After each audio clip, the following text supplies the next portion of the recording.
Hey guys, tonight we begin beneath a saffron sky, where palm fronds rustle softly in the Nile breeze, and distant drums echo from temple courtyards. You're standing barefoot on warm stone tiles, your skin tingling with the scent of lotus blossoms drifting from a nearby shrine. The light is golden thick with dust and mystery. All around you, the painted eyes of gods stare down from pillars and walls, silent witnesses to everything that's happened here, including the most private of human moments. You've just stepped into ancient Egypt, where love wasn't just whispered in the dark, it was carved in stone, sung in prayers and bound up in rituals older than the pyramids themselves. But be warned, you probably won't survive this. At least not comfortably. Between strict social hierarchies, divine expectations, and ancient birth control recipes that include crocodile dung, you're in for quite a ride. So before you get comfortable, take a moment to like the video and subscribe. Invite viewers to post their location and local time. Now dim the lights. Maybe turn on a fan for that soft background hum, and let's ease into tonight's journey together. You begin not with people, but with gods. In ancient Egypt, intimacy and sexuality weren't whispered secrets. They were cosmic forces woven into the very mythology of how the world began. You hear this in the oldest stories, Atum. The first god didn't create the world with a snap of divine fingers. According to some ancient hymns, he began creation by, pleasuring himself atop the primordial mound, releasing life into the universe in an act both awkward and almighty. Yeah. It's that kind of bedtime story. The erotic wasn't shameful, it was divine. Gods like Isis and Osiris didn't just rule the afterlife. Their epic love story was told again and again to explain fertility, death, resurrection, and even sibling marriage. Horus, their child, was the result of a mythic union tangled in violence and seduction, full of metaphors too spicy for most modern classrooms. You run your fingers over sandstone, etched with scenes from these tales. Here's Hathor, goddess of love, wearing her crown of cow horns and smiling like she knows every secret you've never dared to tell anyone. Priests worshipped her with music, wine and dance, not exactly your typical Sunday service. In fact, some temple rites involved erotic imagery or ritualized acts intended to channel fertility, ensuring the prosperity of the land. Even architectural design whispered sacred sensuality.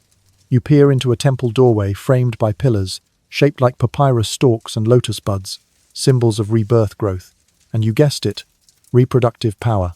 Egyptian art was stylized and formal, but it didn't shy away from desire. A woman's graceful curve, a man's muscular stride, each was depicted with reverence, not repression. But here's the thing, this openness wasn't necessarily personal. It wasn't about you do you. It was more like you do what the gods intended and don't mess it up. Desire had rules, rituals, consequences. And when religion and politics were deeply entwined, the wrong kind of relationship could land you somewhere far worse than the Nile's muddy bottom. Still, there was something liberating about it all. You can almost hear the rhythm of temple dancers swaying under torchlight, their anklets jingling softly as incense curls toward the heavens. For the elite pharaohs, priests and scribes, sexuality wasn't hidden. It was channeled, glorified, even weaponized in politics and theology. For everyone else, we'll get to that. And of course, scholars remain divided on how literally we should interpret all these mythological accounts. Were those rituals performed exactly as described? Or are we reading too much modern meaning into symbolic carvings? Some Egyptologists argue these were spiritual metaphors. Others suggest more hands-on interpretations. As always in history, the truth likely lies somewhere in the sand between. You settle in a little deeper, perhaps imagining yourself in the cool shadows of a Karnak corridor. Papyrus rustles nearby, and distant flutes play a sleepy tune. The walls may not speak aloud, but they tell you this in ancient Egypt. Sex wasn't dirty. It was divine desired, and designed into the very bricks of civilization. And the best part, we've barely scratched the surface. Just wait until we talk about ancient eyeliner love poems on broken pots, and those infamous fertility spells involving crocodile dung. You're still in the temple, but now you step through an inner hall where the shadows thicken, the ceilings rise, and the air feels cooler, thick with centuries of incense and echo. Up ahead, flickering lamplight glints off golden statues and glimmering jars of sacred oil. But this isn't just a temple of the gods. it's also a temple of the body. Because in ancient Egypt, desire didn't exist in a vacuum. It was baked into every ritual, every prayer, every ounce of perfume in those alabaster jars. And tonight, you're learning just how seriously the Egyptians took pleasure, from divine origin stories to the finest coal-lined winks across a bustling marketplace. Let's start with a surprise. In ancient Egypt, pleasure was a virtue, not a sin. In fact, many Egyptians believed that the gods had created human beings specifically to enjoy life, to eat well, love deeply, and yes, to enjoy sensuality fully. The concept of Ma'at, the great balance of the universe, included joy and beauty as essential parts of life. It wasn't just about order and justice, it was about delight. So how did this translate into everyday life? You might imagine that behind the solemn statues and stony tombs, people didn't think much about attraction or seduction. But oh, you'd be wrong. Start with the face. That iconic black eyeliner wasn't just for protection from the sun or magical defense against evil spirits, though it did both. It was also intensely alluring. Men and women alike wore thick kohl lines that enhanced their gaze, making their eyes seem larger, more intense, more mysterious. Imagine trying to flirt in the desert heat while sweating profusely, and now imagine doing it with perfectly applied makeup and shaved eyebrows. Respect, perfume, an absolute must. You pass by a reed basket filled with fragrant unguents, lotus oil, myrrh, cinnamon, and resin. The Egyptians believed scent could carry a person into ecstasy or into the arms of someone who smelled like paradise. Some people even wore wax perfume cones on their heads during parties, slowly melting aromatic bliss down through their wigs. Speaking of wigs, yes, wigs. Egyptians were obsessed with cleanliness, and most people, especially the elite, shaved their heads and wore elaborate wigs of human hair, sometimes scented with oils or adorned with beads and gold clips. A good wig wasn't just a fashion statement, it was your ticket to desirability. The messier your real hair, the fancier your fake one. And the clothing linen, light, sheer, and tailored to show just enough, especially if you were of higher status. Peasant dress was more functional, but even then both men and women aimed for presentation. A clean tunic, oiled skin, and maybe a touch of ochre on the cheeks. Who could resist? It's not hard to picture the scene: a bustling festival beside the Nile, music drifting from flutes and harps, food sizzling on flat griddles. A group gathers under a canopy, passing wine and honey cakes. A young woman laughs, tipping her head, just so her wig catching the golden sun. A young man, freshly bathed and glistening with scented oil, leans in. They exchange glances, and maybe, just maybe, more than that. Because even though Egyptians talked openly about sex, public displays of affection weren't common. Desire had its place, its setting, its rituals. And those places, often indoors, often soft with cushions and woven mats, often lit by oil lamps, and the whisper of a cool Nile breeze. Still, not all was bliss. Social status played a big role in who could flirt with whom. A servant wouldn't dare flirt with a noble unless invited, and even then the consequences could be dire. A stolen glance might mean a marriage or a beating. Pleasure had power, and like all power, it had boundaries. But beyond the flirtation, beyond the fashion and fragrance, there was also magic. Egyptians believed certain herbs, scents, and spells could enhance desire or extinguish it. Aphrodisiacs were real, often passed down in family secrets or found etched into ancient scrolls. Honey mixed with dates, mandrake root, and even powdered beetles were said to stir the heart or other parts. You pause here, imagining yourself preparing for a date 3000 years ago. You've shaved, perfumed, and kohled your eyes to perfection. You carry a sachet of scented resin in one hand, and maybe a discreet love charm in the other. Your palms are slick with anticipation, and your stomach flutters like a Nile bird. The full moon rises behind a row of palms, and you know tonight might be the night. But before you continue, whisper one in the comments below if this tale charms your heart, or two if it sends shivers down your spine. Because either way, you're only just beginning to understand the beautiful, fragrant, sweaty, hypnotic world of ancient Egyptian seduction, and scholars still debate how widespread these practices were. Were all classes using such perfumes and makeup, or was this mainly among elites? Some argue the visual evidence suggests broader appeal, while others caution that most of what survives comes from the tombs of the wealthy. The jury's still out on how universal the eyeliner flirt truly was. But you don't need every answer right now. You just need to breathe in that imagined aroma of blue lotus oil and keep walking, because we've still got love poems, naughty pottery shards, and awkward bed arrangements waiting around the next dusty corner. The scene shifts again.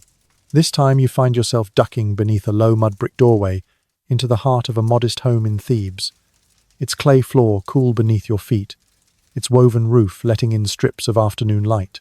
There's a lingering smell of bread and beer, and something else, sweat maybe, or the remnants of last night's gossip. Because tonight we talk about where the magic actually happened, the Egyptian bed, or rather, the various substitutes for one. Now don't expect a cozy four-poster with embroidered linen and goose feather pillows. Beds in ancient Egypt were largely reserved for the elite, and even then, they weren't exactly luxurious. Wooden frames curved upward like banana boats designed to elevate the sleeper off the floor and keep away pests. A woven mat or leather strips acted as the base, topped with linen sheets if you were lucky. And the pillow, a curved stone or wooden headrest. Comfort was subjective, but most Egyptians didn't sleep or do anything else intimately in a formal bed. If you were a farmer, craftsperson, or labourer, you likely spread a reed mat on the ground or tucked into a shared sleeping platform with family nearby. Privacy. Let's just say, if you managed to sneak a moment alone with someone special, you were working with limited time and even more limited space. You glance around this humble home and imagine how things might unfold. A couple finishes dinner, stewed lentils, maybe some dried fish, and waits for the children to fall asleep in the next room. The oil lamp flickers. The dog's curled up by the door. The silence stretches heavy with anticipation. And then the creak of the reed mat under soft movement. If you were lucky enough to be of higher status, you might have your own sleeping chamber, or at least a screen for modesty. But even among the elite, intimacy was often dictated by practical matters. The heat, the insects, the noise from the streets. Sometimes the best you could do was find a shaded corner and hope no one barged in with a fruit delivery or questions about granary inventories. And here's a charming twist. While we moderns often associate passion with nightfall, many Egyptians likely scheduled their intimacy according to agricultural or religious calendars. Certain days were considered more favorable for union. Others were riddled with taboo. Pregnancy was a cosmic matter, and so timing could mean everything. There's one well-known fragment of advice passed down through scribes and healers that warned against certain days each month for lying together lest misfortune fall upon the child conceived. You can imagine someone glancing at the stars, checking their papyrus almanac and saying, maybe we wait till the 17th. And when they didn't wait, well, that's where some of history's most intriguing evidence comes in. Broken pottery shards called ostraca were the ancient sticky notes of Egypt. And some of them were, let's just say, very not suitable for children's textbooks. These fragments scribbled on with ink often featured cheeky doodles or flirtatious poetry. You picture someone lounging outside a workshop scratching a line about their lover's lips onto a broken jug handle, then slipping it discreetly into her basket of laundry. One such shard reads, "My desire is as the flood of the Nile, endless rising and too strong to hold back." Now that's a pickup line for the ages. And lest you think it was all romance and reed mats, remember, life was short, medical care was primitive, and birth control was more ambition than science. Yet, desire flourished nonetheless, shaped by custom, space, and endless improvisation. There's ongoing scholarly debate over how common certain sleeping arrangements were. Some researchers argue most households had shared family sleeping quarters, while others believe partitions or even rooftop sleeping spaces offered more discretion. And then there's the theory that many couples simply waited for festivals when drinking, dancing, and noise gave the perfect cover for a tryst. You pause again now, perched mentally on a rooftop. The stars bright overhead, the city soft below. A couple reclines on a woven mat, whispering beneath the desert sky. There is no mattress, no candles, no playlist. Just the warm wind, the beat of their hearts, and the distant splash of the Nile against its banks. Intimacy in ancient Egypt wasn't glossy or glamorous. It was opportunistic, adaptive, and rooted in the rhythms of the earth. And somehow, maybe that made it even more human, more real, because no matter how hot the day, how crowded the house, or how awkward the headrest, people always found a way back outside the market bustles in full force. You weave through narrow alleys lined with baskets of garlic dates and linen scraps ducking beneath awnings flapping in the wind. But you're not here for figs or sandals tonight. You're on the hunt for desire, ancient Egyptian style. And desire, it turns out, had a scent. Because to be seductive in ancient Egypt wasn't about flashing skin or sultry stares. It was about smell. It was about how you moved through a room and what fragrant trail you left behind. Your nose twitches as you step into a perfumer's stall.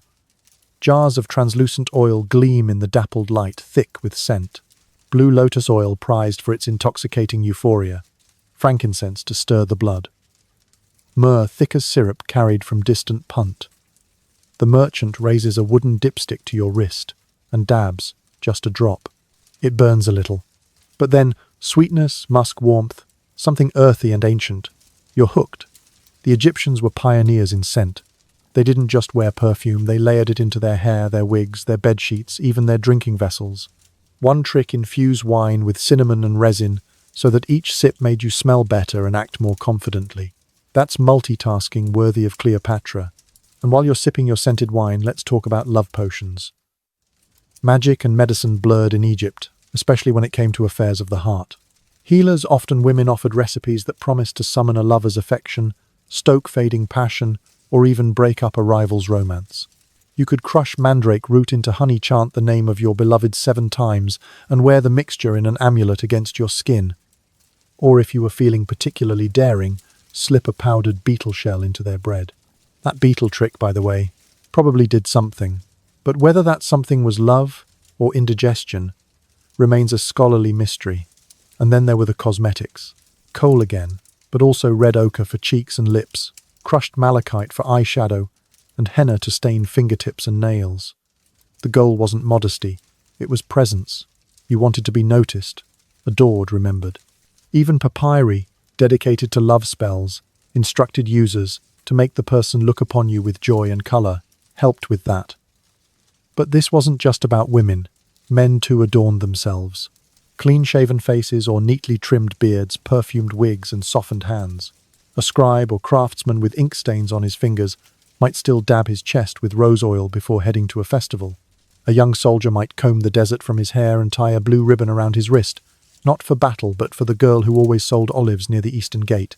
Seduction was democratized. You didn't have to be a pharaoh to be desirable, you just had to know your tools. Still, status played a role. The more money you had, the finer your linen, the purer your oils, the rarer your pigments. But even the poorest woman might smear date pulp on her lips or dab crushed petals behind her ears. Because attraction wasn't a luxury, it was a human instinct. You pause watching 2 figures meet behind a painted pillar. She adjusts her necklace shaped like the goddess Hathor. He fingers a scarab pendant at his chest. They speak softly. Perhaps it's about the grain shortage. Perhaps it's about the moon. Perhaps it's just an excuse to stand closer. And then there's that little pouch he hands her. Something wrapped in linen, perhaps tied with thread. Is it a charm? A love poem? A lock of his hair? We'll never know. But it's nice to imagine. Modern historians debate just how widespread these seduction rituals were. Some suggest love potions and amulets were only used in specific regions or social classes. Others argue that the surviving spells many found in women's tombs imply a more common practical use of romantic magic. The jury's out as always, but the volume of papyri suggests these rituals were not rare. And don't forget, Egyptians were skilled at playing the long game. An amulet buried with a lover wasn't necessarily about eternal peace. It might have been a message to the gods themselves. Let me find them again in the field of reeds. Let them recognize me by my scent, my touch, my voice. And that's the final ingredient in Egyptian seduction belief. Belief that desire mattered, that love lingered, that something, anything might cross the threshold between this life and the next. So tap 3 in the comments below if this story makes you smile, or 4 if it leaves you chilled. Because we're not even out of the scented alleyways yet. Wait until we get to the love poems etched on cracked dishes and the ancient obsession with whether virgins really existed. You're sitting now in the shade of a crumbling garden wall, watching a linen-clad youth hold a pottery shard in his lap, scratching something into it with a reed pen. He glances around to make sure no one's looking, then smiles and continues. The shard or ostrakon bears a line of poetry. It's clumsy but heartfelt. Something like, "Your breath is sweeter than beer, and your skin smoother than fine linen." It's one of hundreds that have been uncovered across Egypt, written in hurried script by people who were absolutely undeniably smitten. Because the Egyptians didn't just feel love, they documented it. And not only in papyri reserved for temples or the elite, even broken bits of pottery often repurposed, as scrap paper became the canvas for flirtation, longing, and late-night confessions. You hold one up in your mind's eye. If I see my love walking by, my heart leaps from its place like a fish in a frying pan. Not exactly Shakespeare, but charming all the same. Romantic poetry in ancient Egypt was bold, vivid, and at times hilariously blunt. Take this classic line from a known verse: 7 days have passed, and I have not seen my beloved. Illness has taken hold of me. I am like someone bitten by a scorpion, drama-level pharaonic. And unlike later cultures that often muted female voices, some of Egypt's most beautiful love poems are written from the perspective of women. You find lines like, "He is more handsome than any man. His arms are strong, his fingers skilled." Or even more directly, "I want to hold him not for a moment, but forever." You have to appreciate a civilization that let their women speak with such fire. These poems weren't just whispered in corners or hidden in journals. Some were read aloud, performed with music at parties or festivals. Imagine sitting cross-legged under the stars at a summer gathering, wine in hand, as a singer strums a harp and delivers verses about longing and stolen kisses. The audience laughs, sighs, and nods in sympathy. Some things never change, but not all writings were so tender. You stumble across another shard, this one with a crude little drawing, a couple unmistakably engaged in, well, let's call it vigorous affection. These humorous and often bawdy doodles remind you that not all Egyptian writing was sacred and serious. Some of it was naughty, playful, a little rebellious, especially among the workers and craftsmen who labored on tombs and temples and needed to blow off steam. And while their works may not have made it into golden tombs or temple archives, they still survive quiet voices etched into the margins of history. But what did these ancient lovers believe about the first time? The truth is, ancient Egyptian culture didn't fetishize virginity the way many later societies did. There's no strong evidence that a woman's virginity was tied to family honor or dowry value. In fact, many love poems celebrate experience, maturity, and the deepening of bonds through physical closeness. It was the emotional connection that mattered, not whether someone had waited. That said, social expectations still existed. A high-status woman might have been expected to appear modest, if not actually abstinent. But the ideal wasn't purity. It was charm, wit, and the ability to captivate. And if someone did save themselves, it probably had more to do with practicality or piety than pressure. Of course, scholars remain divided on this. Some argue that modesty norms were stronger among elite women, while others point to texts and artifacts suggesting a surprisingly relaxed view on premarital intimacy. What's clear is that Egyptian culture emphasized personal pleasure and joy far more than guilt or shame. So here you sit, surrounded by the flaking walls of ancient homes, imagining how many poems were whispered under doorways, or slipped into baskets, or etched on a scrap of pottery and buried under a bed mat. Every generation thinks it invented romance, but the Egyptians, they were writing love notes before paper even existed. You take one last look at the young man and his pottery shard. He folds it in a bit of cloth, tucks it into a jar and walks away. Maybe she'll read it and smile. Maybe she won't. But that's the gamble of love, isn't it? Always has been. You're standing now in the middle of a sun-baked courtyard, surrounded by chatter, the hum of conversation, and the soft clink of bangles. A wedding is being prepared. Garlands of flowers hang over doorways, and servants scurry past with trays of roasted goose bread and dates. There's excitement in the air, and maybe a little anxiety too, because today we're diving into the surprisingly practical world of matchmaking and marriage in ancient Egypt. Forget candlelit proposals or grand romantic gestures. In many cases, love wasn't the primary driver behind Egyptian unions. Instead, family arrangements, financial stability, and property mattered more. But that doesn't mean people didn't fall in love. They just often did it within a structure already chosen for them. If you were of lower status, your parents might choose a partner for you based on simple proximity.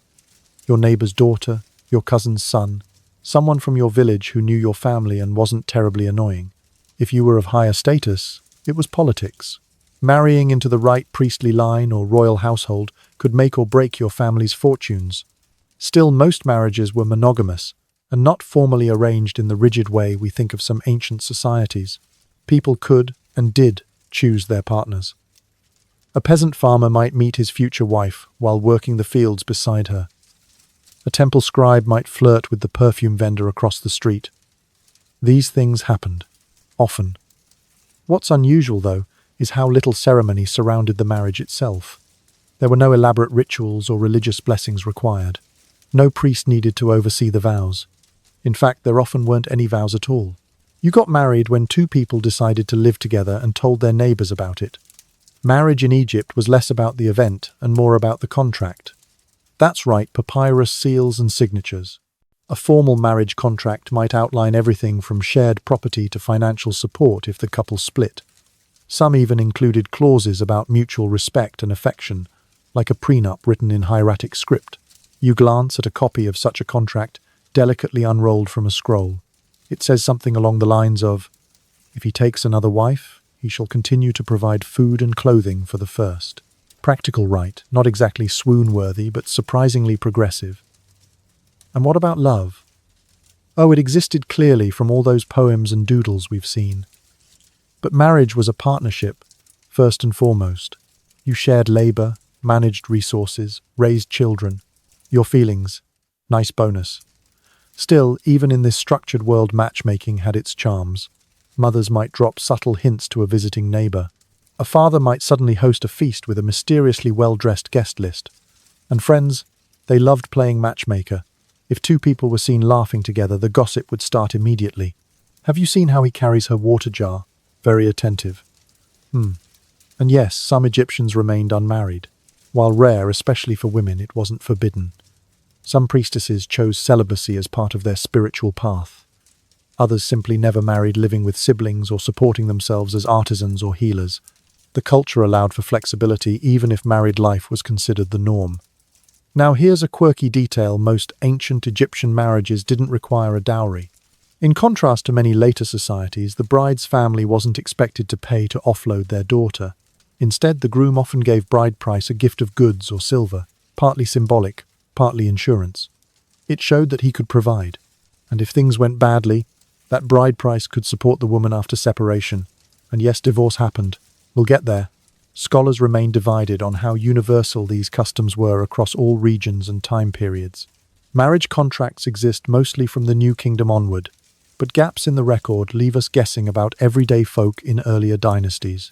Some argue informal unions were more common than we think. Others believe the elite customs trickled down more than the evidence shows. In true Egyptologist fashion, the answer is both yes and maybe. Still tonight, as you sit near the back of this imaginary wedding feast, watching a bride with perfumed braids and a groom adjusting his linen sash nervously, it's clear that love, real or arranged, found its way into the equation. A shy glance, a shared laugh, a promise written or unwritten. And as the flutes begin to play and the wine is poured, you realize something beautifully timeless. Marriage might begin with a contract, but it's sustained by the little things: the warm food, the patient listening, the borrowed cloak when the desert wind grows cold. You're walking now along a narrow alleyway, ducking under wooden laundry racks as sheets flap lazily in the breeze. Somewhere nearby, a baby cries. A rooster crows with more confidence than accuracy. And then through an open doorway you hear the unmistakable sound of an argument. Her family said she was pure. Is that relevant? She makes excellent beer. Ah, yes. Welcome to the ever-complicated conversation around virginity in ancient Egypt. The truth is, Egyptians didn't obsess over the idea the way later cultures did. Virginity wasn't a central pillar of a woman's value, and it didn't carry the heavy moral weight it would in, say, ancient Rome or Victorian England. In fact, the word for virgin doesn't appear often in Egyptian texts at all, and when it does, it usually refers to priestesses or goddesses, not brides. You peer into that house from earlier. The argument simmers down. The couple eventually shrugs. Someone passes around bread, and life moves on. That tells you something.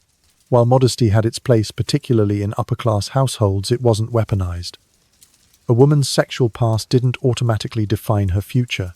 In practice, many young people likely engaged in relationships before marriage, especially if they weren't from elite families. The lack of formal wedding rituals meant when we start living together was often the defining line, not when she was untouched.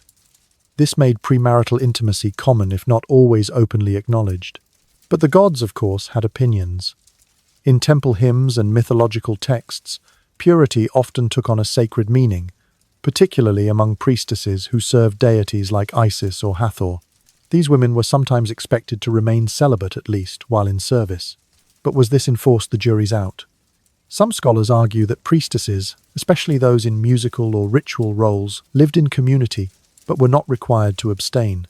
Others suggest the opposite, citing burial inscriptions that hint at life lived without man's touch, and the hymns, oh, they're poetic. One verse praises a goddess as untouched by man, yet rich in wisdom and beauty. Whether that was literal or metaphorical, we'll let you decide. Interestingly, even high-status women could move past a tarnished reputation if they held property, political sway, or priestly favor. You imagine a noblewoman in her courtyard, overseeing servants while chewing lotus root.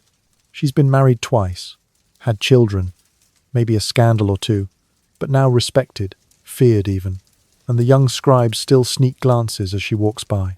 Egyptian society had room for rebirth, social, romantic, personal. A person's status could shift with wealth, work, or good connections. You weren't locked into shame because of your past.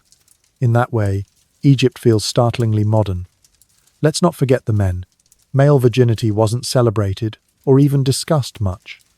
Boys were expected to learn about pleasure through experience. Some texts even suggest that older women were tasked with educating younger men, though again, whether this was myth, metaphor, or reality remains hotly debated. Still, the lack of pressure around saving oneself gave men freedom, though probably not the maturity to use it wisely. And then there's the curious matter of dreams. Ancient dream books manuals written to interpret nightly visions sometimes include entries about sexuality, dreaming of having intercourse with a known woman. Good omen.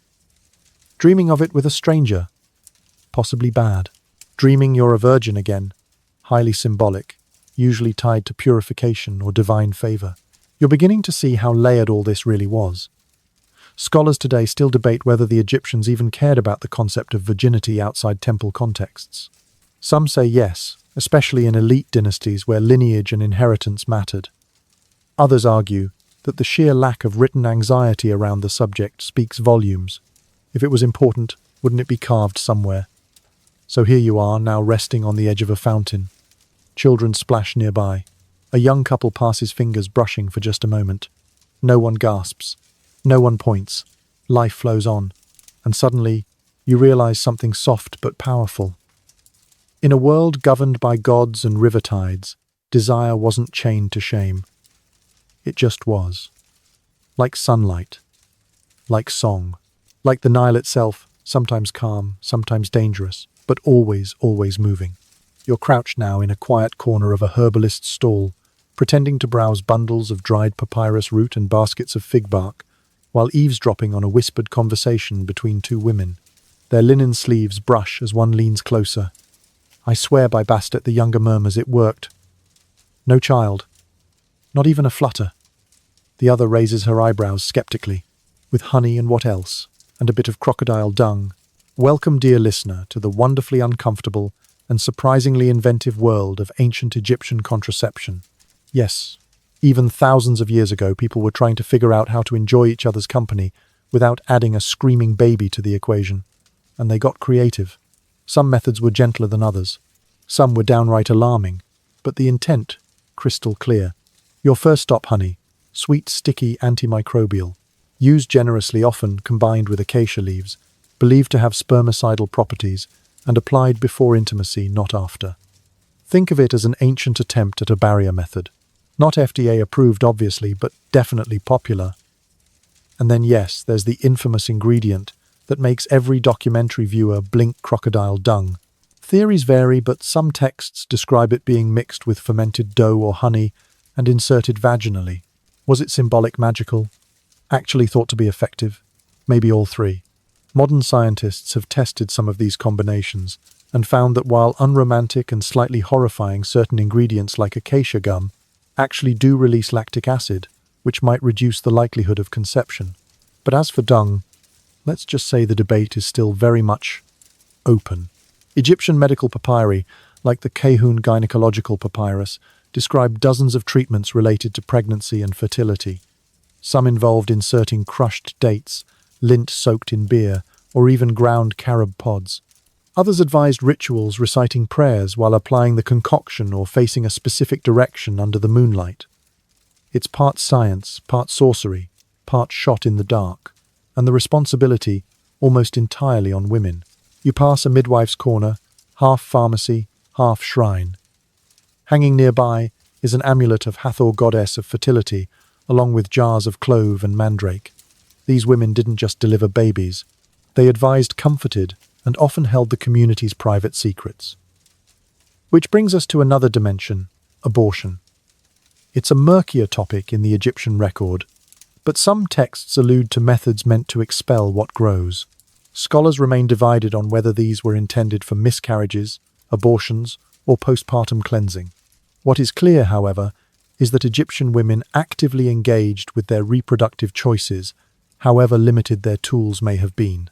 You now imagine yourself lying in a modest home, staring at the woven roof above, as a midwife carefully prepares a mixture of oils and herbs beside you. It smells sharp, earthy. You're nervous, but she hums a soft song, calls you daughter, and reminds you of a prayer to Taweret, the goddess of childbirth, often depicted as a pregnant hippopotamus, not exactly glamorous, but undeniably powerful. There's something strangely moving about it all. Even without our modern understanding of biology, these women and sometimes men recognized patterns adapted to their environments and tried their best to manage risk in a world full of uncertainty. Meanwhile, love and desire didn't pause. You return to the marketplace, where couples continue to flirt behind date carts, priests mutter over incense, and perfumed dancers rehearse for tonight's temple festival. You spot a young woman tying a linen sachet around her upper arm. Inside, probably not silver or gold, but a small bundle of herbs, and crushed resin worn as a charm against conception, or maybe to encourage it. The line between the two was often as thin as a thread of papyrus, and as always the scholars weigh in. Some argue that Egyptian contraception was primarily magical, with little concern for physiological effect. Others point to how often certain plants reappear in texts across centuries, suggesting real-world observation. The truth likely lies in a blend of trial and error and faith wrapped in linen and bound with hope. You linger for a moment longer, letting your thoughts drift with the wind as it rustles a nearby scroll. There's no proof these methods always worked, but there is proof of effort, of care, of women trying to shape their futures with the limited means available to them. And isn't that the real story? Not crocodile dung or honey or whispered recipes in the shadows, but the deep, timeless desire to love freely and choose when and whether to bear the weight of new life. You're slipping now through a corridor carved in shadow where walls flicker with oil lamplight and the sandstone hums faintly with the weight of ages. But tonight the air feels different, tenser, more charged. Because we're stepping into a space that rarely makes it into textbook chapters, a realm where gods blur and boundaries vanish. A space where same-sex desire and its ancient ambiguities flickered just beneath the surface of formal Egyptian life. Let's be clear from the start. Ancient Egypt did not label sexuality the way modern cultures do. No words for gay or straight. No neat little boxes to tick. But affection, intimacy, and even eroticism between people of the same sex. Oh, it existed hidden in myth, hinted in art, and whispered in the folds of papyri. You begin with a curious story, a royal one. The tale of Horus and Seth, preserved in fragments and wrapped in allegory. In it, Seth, often the aggressive and chaotic god, tries to assert dominance over Horus by, sexually overpowering him.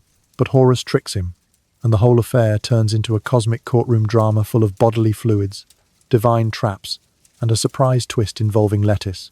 Yes, lettuce. Scholars have debated this myth endlessly. Was it a cautionary tale? A moral warning? Or a metaphor for power, inheritance, and masculine rivalry? Some even argue it's evidence of ancient discomfort around same-sex dynamics framed within gods behaving badly. Others say it's a story of resistance, Horus, outwitting violation, reasserting control over his body and his destiny. You walk further and now you're among tombs, specifically the tomb of Nianchkhnum and Khnumhotep. These two men were royal manicurists during the 5th dynasty, buried together in a shared tomb. But not just buried together, depicted intimately nose-to-nose, arms intertwined in poses typically reserved for married couples. You squint at the relief. It's tender, loving, intentional. Some Egyptologists interpret it as a portrayal of brothers, close friends, or ritual partners. Others, with mounting evidence, suggest a romantic relationship, perhaps even the world's oldest recorded same-sex couple. And the ambiguity, it's everywhere. Same-sex friendships, particularly between men, were celebrated and encouraged in Egyptian culture. Phrases like "he loved him more than his own soul" appear in texts, not necessarily romantic, but not exactly, not either. The Egyptians were masters of layered language. For women, the evidence is even hazier. We have fewer personal texts, fewer tombs, with dual female occupants, but references to priestesses, sharing beds, delighting in each other's presence, and exchanging bracelets and oils do exist. Whether these reflect friendship or something deeper remains debated, but the emotional intimacy was certainly there. In daily life, same-sex desire was likely private, discreet, and rarely punished, unless it disrupted social order. There's little indication that such relationships, consensual and quiet, were criminalized. Egypt, unlike many later empires, lacked the puritanical hang-ups that would dominate Western attitudes for millennia. You imagine now a quiet night in Thebes. Two scribes, young and unsure, sit side by side under a palm. One laughs too hard at the other's joke. Their knees brush. No one sees. Or maybe someone does, but says nothing. Desire wasn't just tolerated, it was accepted, so long as it didn't threaten lineage politics or temple order. But whether same-sex love was celebrated outright, that's murkier. Some scholars argue that the silence is telling that repression doesn't always leave records. Others believe the ambiguity points not to repression, but to a cultural understanding where intimacy took many forms unburdened by strict categorization. And you're left walking through this corridor of gentle unknowns, guided only by flickers of gesture, posture, and poem. A world where affection dared to cross lines, and where two men or two women might have shared more than just laughter beneath the stars. In the end, the gods may have had their dramas, the scribes their secrets, and the tombs their clues. But the truth of how love lived between those who dared to feel differently, that truth still sleeps beneath layers of sand and time. You're seated now in the back corner of a small chamber, tucked behind a market square, where the walls shimmer with age, and the air carries the metallic scent of dried incense and copper. The room is cluttered with shelves of amulets, worn scrolls, and carved figurines. Welcome to the intersection of superstition and seduction, where kinks, roleplay, and magical thinking weren't just private fantasies but sacred tools and social rituals. Yes, you heard that right. Ancient Egyptians brought imagination into the bedroom and beyond. Their sensuality wasn't limited to touch or perfume. It extended into symbolism, ceremony, and objects you'd probably hesitate to explain to your grandmother. Take amulets, for instance. You pick one up, a tiny faience figurine of Bes, the dwarf god with lion-like features and a mischievous grin. He protected homes from evil, but he also guarded childbirth and sexual pleasure. People wore his image around their necks, carved it into headboards or painted it above beds. He danced, he played music, he scared off demons, and occasionally he witnessed things you can't unsee. And what about fertility idols? Small rounded female figures, sometimes with exaggerated hips or exposed genitals, weren't art for art's sake. They were symbols of abundance, pleasure, and power. A woman might keep one in her home to encourage conception or simply to remind herself of her own body's potential. These weren't just decorations, they were believed to work. That's where roleplay entered the picture, not in the modern costume-based sense, though we'll get to that, but as part of ritual. Imagine this, you and your partner dressing in linen robes, taking on the roles of Hathor and Horus, or Isis and Osiris, reenacting their divine reunion. You chant lines from a love poem, pour offerings of honeyed wine, and let myth bleed into real life. Was it theatrical? Certainly. Was it effective? The believers thought so. Even the positioning of statues and furniture could carry symbolic meaning. A carved lotus under the bed might signify rebirth through union. A canopy, embroidered with falcons, could invoke Horus's blessing on male potency. And if things weren't going as planned, you might blame a jilted spirit or an improperly placed figurine. Let's not forget about spells. Love spells in ancient Egypt weren't necessarily about forcing someone to fall for you. Some were protective, warding off rival suitors. Others aimed to amplify attraction, often through scent touch or suggestion. A particularly daring one advised a woman to grind the liver of a specific bird, mix it with oil, and smear it behind her ears while whispering the name of her desired partner. Guaranteed results, number. But psychologically, confidence is half the battle. And yes, there were darker corners. Some spells promised to bind a person emotionally or physically, language modern readers might interpret as obsessive or coercive. The ethical lines were hazy.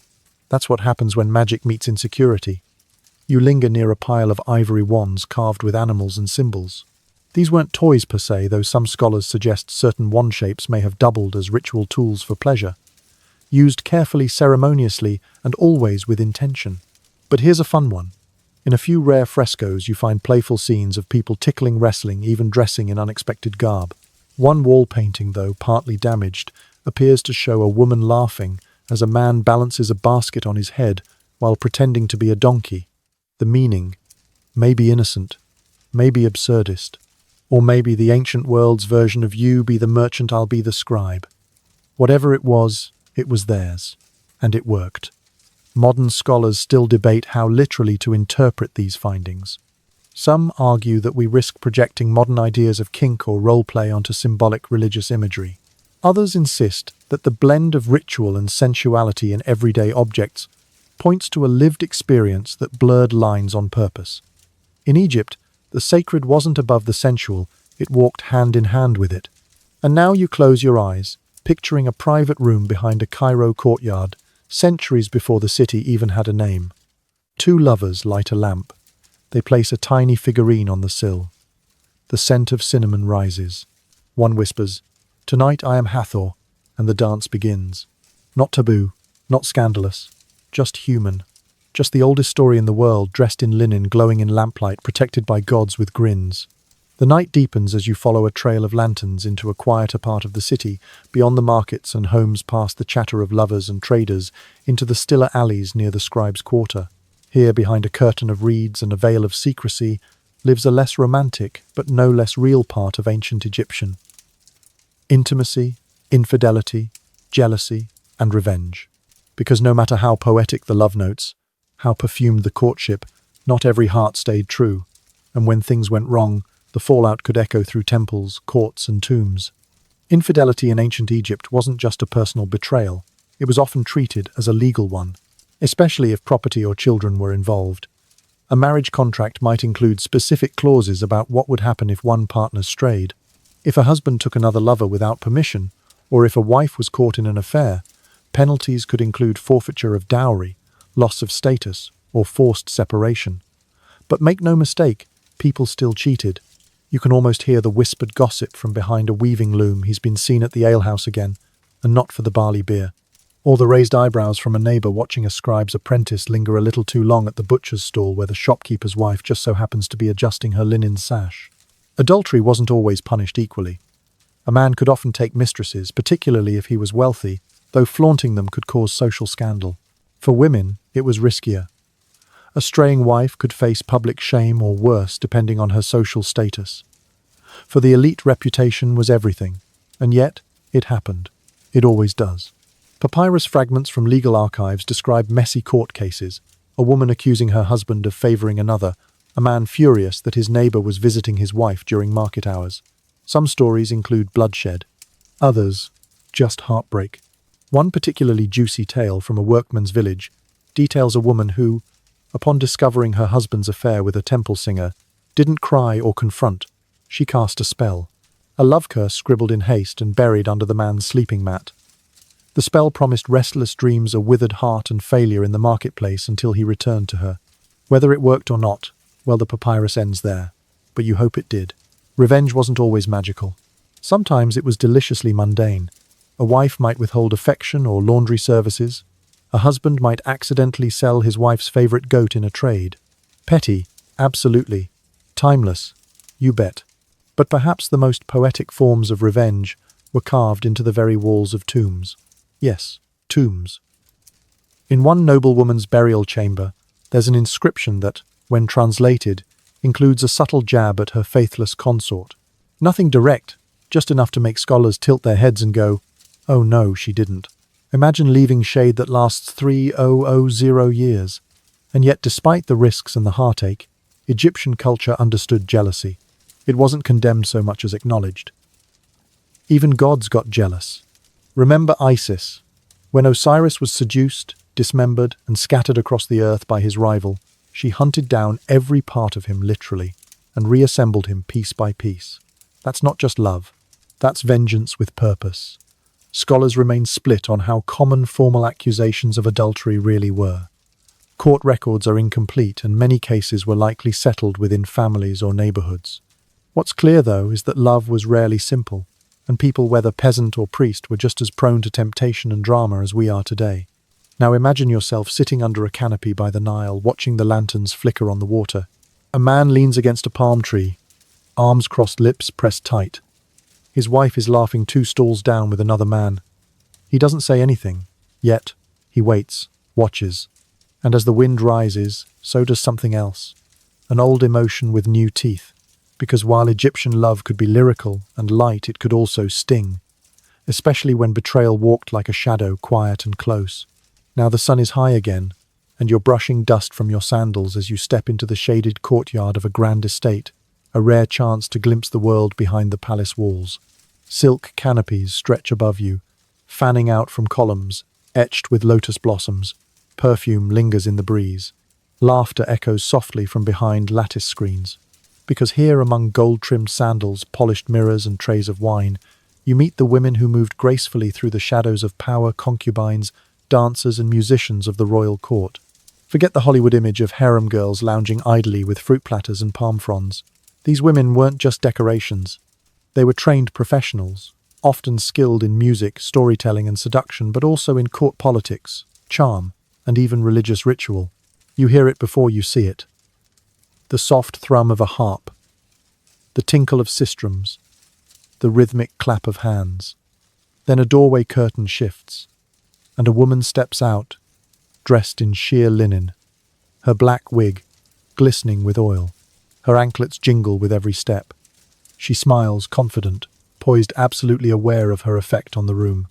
She's not a wife, but she's not powerless. In fact, royal concubines were often of noble blood themselves, offered in marriage alliances or chosen from temple schools where elite girls were trained in arts and etiquette. Once inside the court, they could rise in influence, especially if they caught the pharaoh's favor. Some even bore royal children, which could elevate them to titles like Great Beloved of the King. And their power wasn't just soft and musical. Some women wielded enough influence to outmaneuver rival wives or secure patronage for their own family members. In one recorded case, a royal concubine petitioned the priesthood directly to secure land rights for her father. And it worked. Now, not all these women lived lives of privilege. Some dancers and musicians came from modest backgrounds, trained from childhood to perform at festivals or banquets. They'd wear wide collars of faience beads, apply heavy kohl, and master the art of the sidelong glance. Their job, to entertain, and in some cases to arouse. A banquet in Thebes might include food, wine, and music, but also dancers performing interpretive scenes from myth, sometimes quite suggestive. These weren't tawdry acts. They were theatrical, symbolic, and deeply rooted in religious tradition. Pleasure wasn't shameful. It was divine choreography. You watch now as a musician raises her lute, her fingers picking out a soft melody that has no name, but makes you ache nonetheless. A dancer moves in slow circles, arms like water hips, echoing the rhythm of the Nile. Men lean forward. Women watch from behind screens. There is desire here, but also discipline, purpose, control, and sometimes more. Because while the public role of these performers was entertainment, their private lives often blended with the elite they served. Romantic liaisons between musicians and scribes, dancers and priests, concubines and generals, all likely. The lines between service and intimacy were fluid, whisper-thin in places. Artifacts support this. You examine a carved mirror handle shaped like a nude woman holding a lotus. A musician's cosmetic box, shaped like a swimming girl, floats eternally through time. Erotic, yes, but reverent too. These women weren't objectified as we think of today. They were revered for their beauty, yes, but also for their skill, talent, and perceived connection to Hathor, goddess of music, joy, and sensuality. Scholars remain divided on how much autonomy these women truly had. Some argue they were well-compensated artists and spiritual intermediaries. Others suggest many were chosen young and had limited say in their path.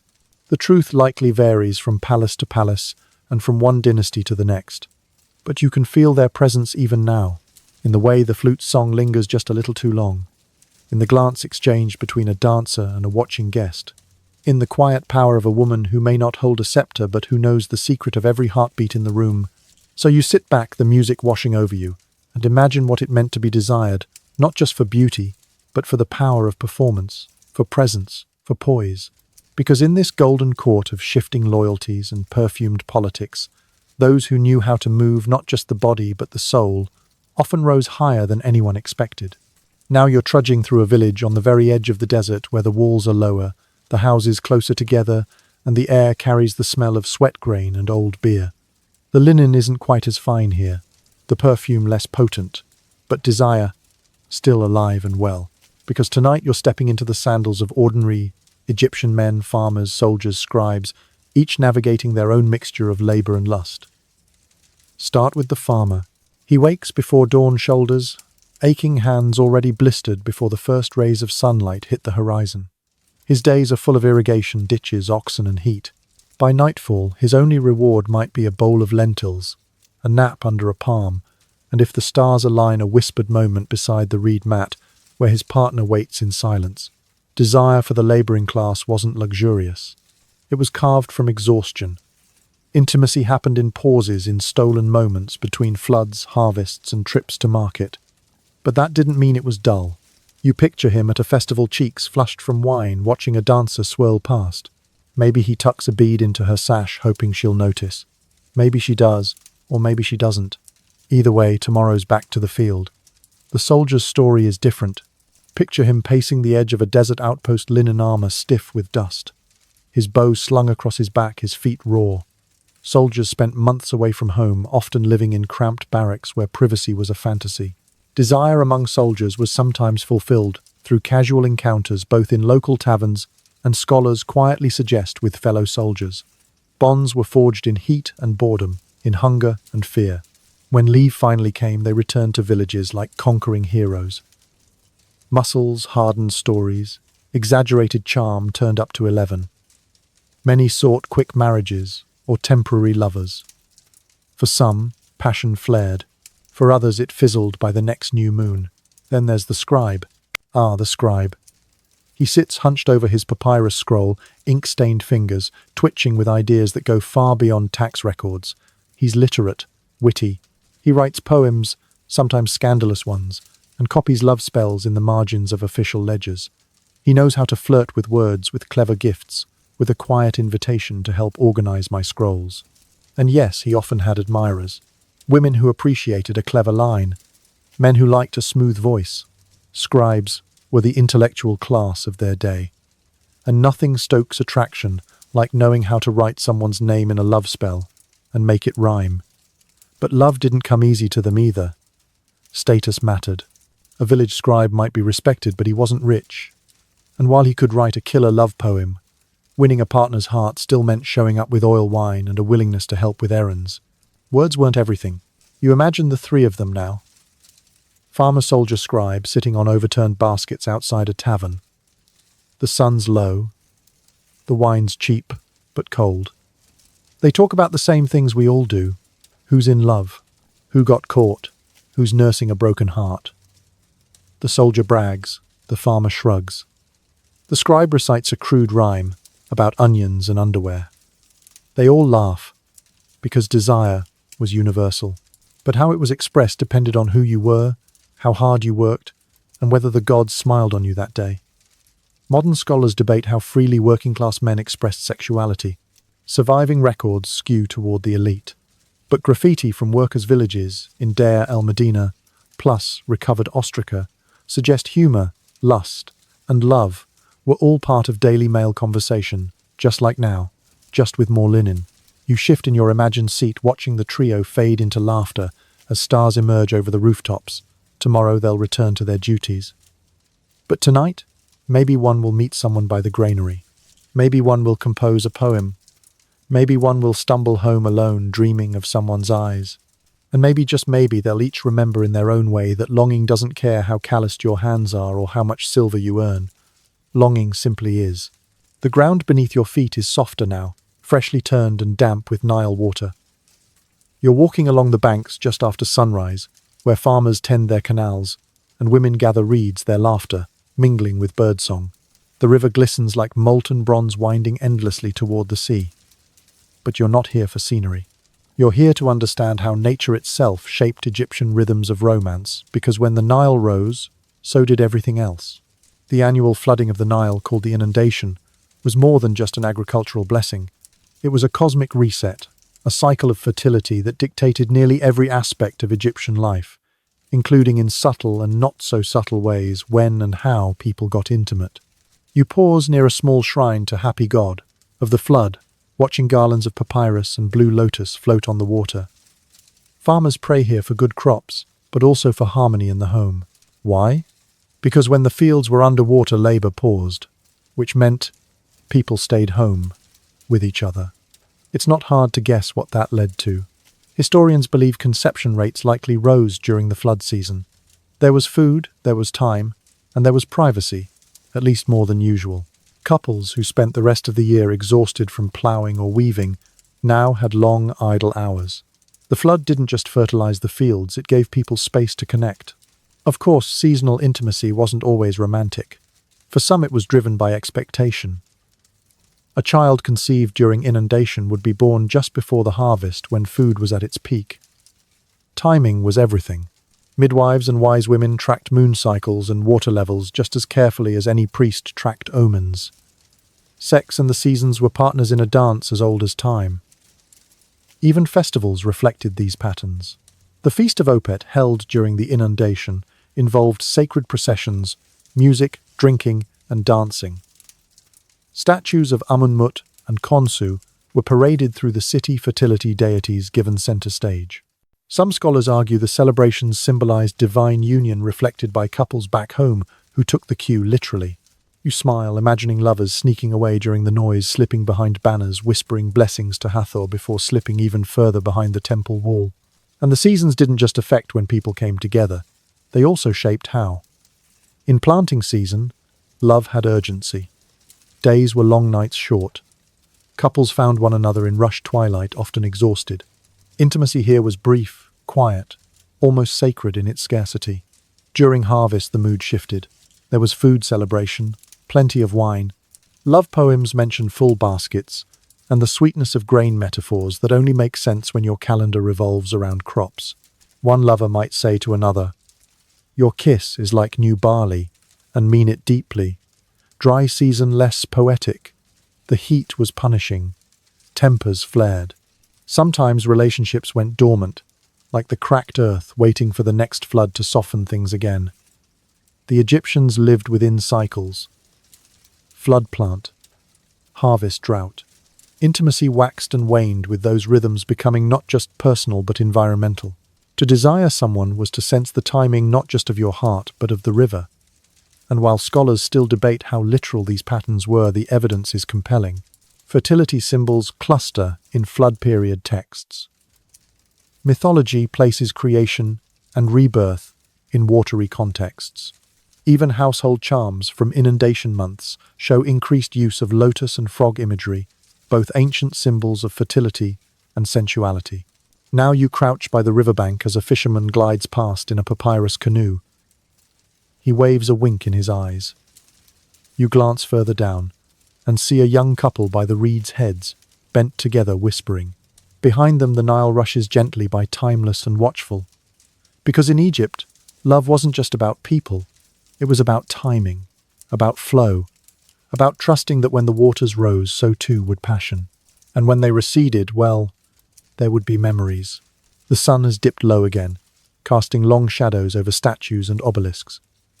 You're approaching a towering temple complex now, walls rising high, carved with scenes of triumph, birth, and divine chaos.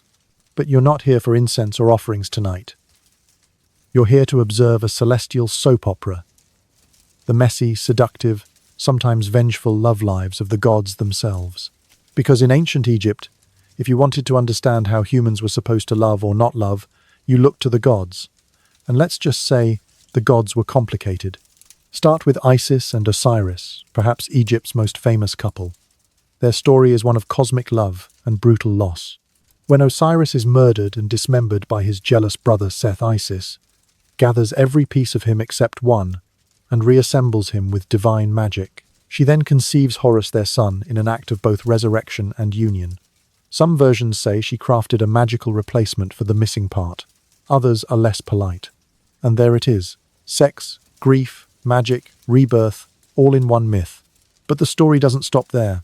Horus, their son, grows up to challenge Seth for the throne. And in one version of the tale, yes, the same one you encountered earlier, Seth tries to humiliate Horus through a sexual encounter intended to assert dominance. It backfires spectacularly. Horus tricks him, presenting the gods with physical evidence of Seth's failure. The lettuce scene, still legendary. These myths weren't told in hushed tones. They were celebrated, painted, chanted during temple festivals. Sexual power in these stories wasn't shameful. It was transformative. It could destroy, but it could also save. Then there's Hathor, goddess of love, beauty, music, and fertility. Sometimes she's a gentle lover. Sometimes she's bloodthirsty, depending on the version. In one tale, she drinks herself into blissful calm after nearly destroying humanity. In another, she dances for Ra and lifts his spirits, not with wisdom or advice, but with flirtation and joy. She shows us that sensuality is divine and dangerous, and fun, or Bastet, goddess of home and protection, often shown as a cat. Not a meek house cat, but a sleek, confident, can-scratch-your-eyes-out kind of feline. Associated with sexuality and motherhood, her festivals were famously raucous. Pilgrims travelled by boat, drank heavily, and sang bawdy songs in her honour, a celebration of joy, of freedom, of letting loose in her name.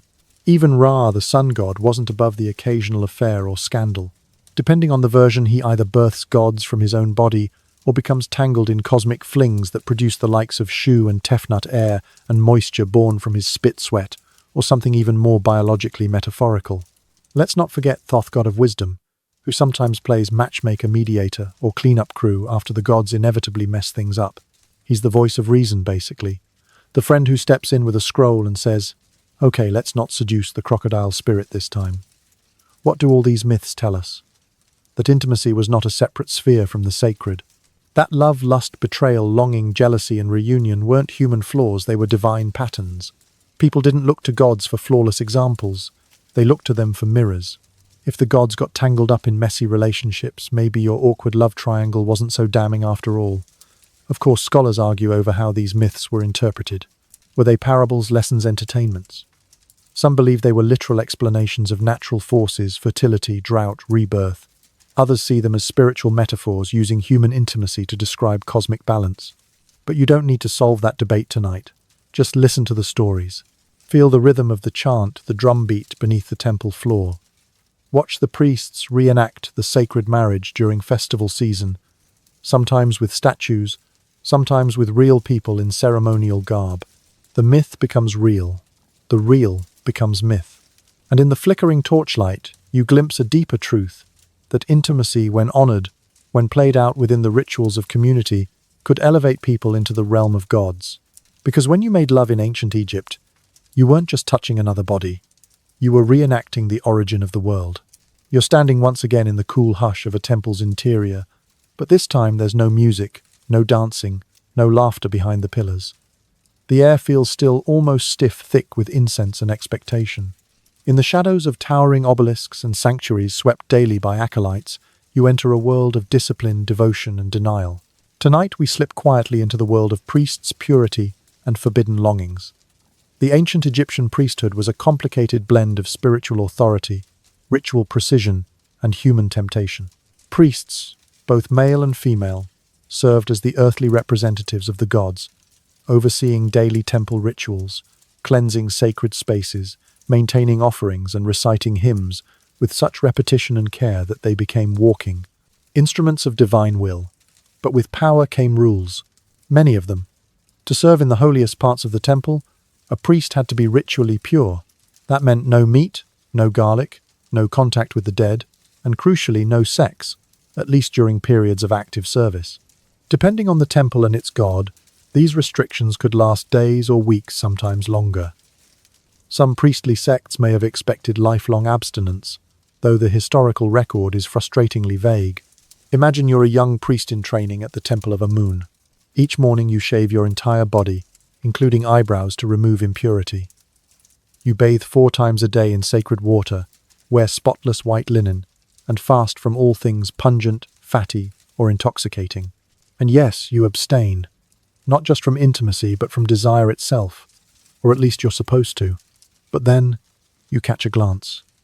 Maybe it's a fellow priestess tending incense, or a festival performer passing through the outer court. Maybe it's someone from the village who leaves offerings at dawn. The rules don't stop your heart from pounding. Desire didn't disappear behind temple walls. It intensified in their silence. There are scattered papyri, hinting at priestly transgressions. A hymn hastily scratched out and corrected.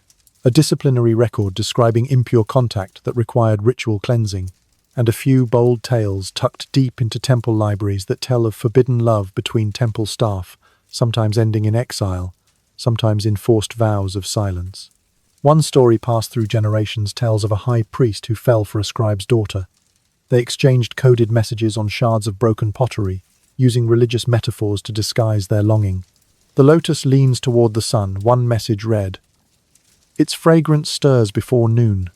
Subtle, suggestive, completely scandalous.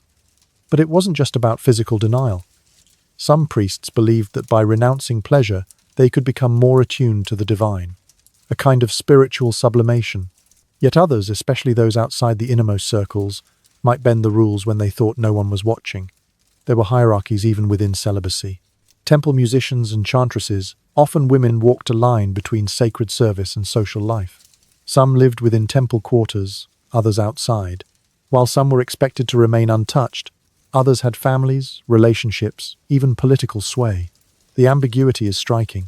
One chantress's tomb refers to her as beloved of Amun Keeper, of the god's voice, and mother of 3. Another bears no mention of any partner or children. Did one follow the rules and the other not? Or did the rules simply change depending on who you were? Modern scholars remain as ever divided. Some insist celibacy was symbolic, not literal, meant to reflect inner purity rather than strict abstinence.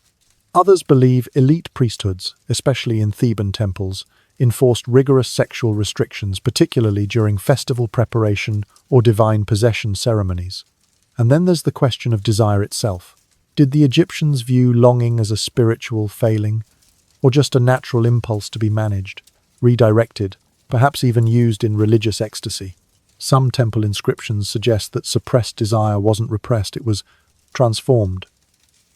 A hymn to Hathor reads, "My limbs tremble with sweetness. I dance in her name until the fire is gone." Another praises Sekhmet, with lines that could easily double as romantic poetry. Divine love and human passion, not so different after all. Now you stand at the threshold of a sanctuary, peering into the darkened chamber, where a statue of the god, Amun, rests beneath embroidered cloth. Only the high priest may enter, but even he must first fast, bathe, abstain. Does he ever falter? Maybe, maybe not. But every morning he lifts the veil and whispers to the god. And in that whisper, whether trembling with devotion or tinged with longing, there lies a truth both ancient and familiar. Even the purest hearts are never entirely untouched. It's after dark now, and you've wandered beyond the temples and palaces down narrow lanes that curl behind taverns past open windows, spilling out the smell of beer sweat and simmering lentils. You can hear laughter, loud, raucous, rising above a flute melody that's definitely off-key. And down at the end of the street, lantern light glows from a doorway hung with faded cloth. You've arrived at a place often whispered about, but rarely recorded, the world of prostitutes and pleasure workers in ancient Egypt. This isn't a brothel in the modern sense. There were no neon signs, no rows of numbered doors. Instead, these were homes back, rooms of taverns, perhaps a modest apartment above a perfumer's shop, and within them worked women and sometimes men who offered more than just companionship. They offered connection, escape, sometimes even a bit of power. You step through the cloth and into a small room, low-lit and warm. A woman sits on a cushion, her kohl expertly smudged, her wig tied with copper thread. She offers you wine, not sweet, not sour, just enough to make the world soften. She might sing. She might touch your arm. Or maybe she simply talks, because not all who came here were looking for touch.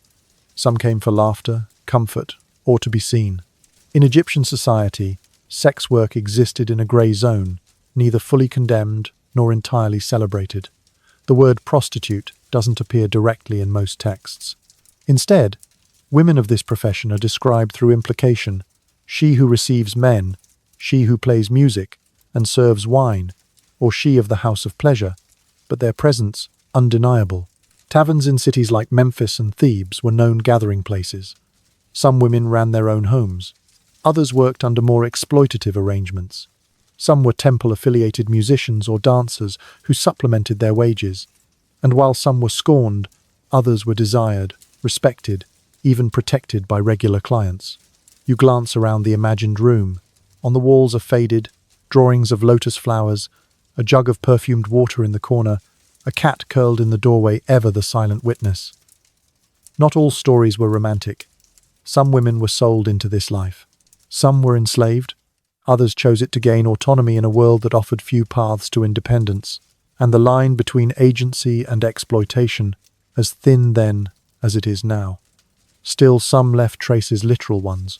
A few women buried with delicate cosmetic jars, amulets of Hathor, and tomb inscriptions that mention companionship, song, or grace of touch. One even has the phrase, "She knew the laughter of kings." That's not shame. That's pride. There's one remarkable tale, half legend, half fact, about a woman named Tiar, said to be a tavern keeper in Thebes. She was known for her beauty and clever tongue. Clients wrote poems about her, and one scribe reportedly offered to make her a second wife. She declined politely, and with a joke so sharp it made it into a bard's repertoire. Whether she was real or mythical, the story paints a picture of a woman in control of her image, her space, her price. And the men. Yes, male sex workers existed too. Though records are even scarcer, there are hints, phrases like "he who comforts the lonely," or "his embrace like wine on a hot night." Were they vilified? Not necessarily, just overlooked by formal history. But in the margins on ostraca, in song lyrics, in graffiti, they appear, briefly but clearly. Scholars remain divided on the scope and structure of sex work in ancient Egypt. Some argue for an organized network of brothel-like establishments. Others believe it was more informal, embedded into tavern culture or city life. There is no single model, only fragments, hints, and human stories. You sit now on the cushion where that woman once did, the air heavy with myrrh and memory. Was she lonely, proud, tired, all of the above? You'll never know. But one thing is certain: she mattered. She made choices, offered comfort, and lived with both scorn and desire resting on her shoulders. And as the night stretches on and you listen to the fading music outside, you begin to understand that history isn't just chiseled in temples. Sometimes it's traced in charcoal on tavern walls.